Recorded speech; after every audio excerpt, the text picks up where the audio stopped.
ஒருத்தர் சொல்ல முடியுமா கடன் இல்லை, நான் என்கிட்ட கடனே கிடையாது. என்ன சொல்கிறோம்? இல்லை வியாபாரத்துக்கு கடன் வாங்கியிருக்கேன், வீட்டுக்காக வாங்கியிருக்கேன், இப்படி வண்டிக்காக வாங்கியிருக்கேன்னு சொல்கிறோமே, கடன் தானே. நம்ம காலம் கொடுக்கப்பட்டிருக்கு, நேரம் எப்போ முடியும் தெரியாதுல்ல.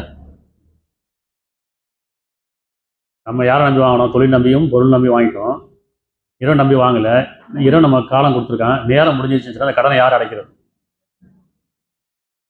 சொத்தாக தான் பங்கு போட்டுப்பாங்க உறவுகள், பெத்த பிள்ளையும் சரி.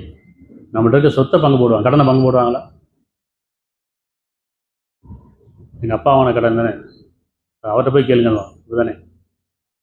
உயிரோடு இருக்கும்போதே சொல்லுவாங்க, என்னப்பா அவங்க அப்பா கடன் வாங்கிட்டாரு, உங்கள் பெற்றோர் கடன் வாங்கிக்கிறாங்க, உங்கள் குடும்ப மாட்ட சொல்லுன்னா அதை அவர்கிட்ட போய் கேளுங்க. ஆனால் வாங்கினேன்னு கேட்போம். ஆனால் அவருக்காக தான் வாங்கியிருப்போம், பிள்ளைங்களுக்காக தான் வாங்கியிருப்பாங்க.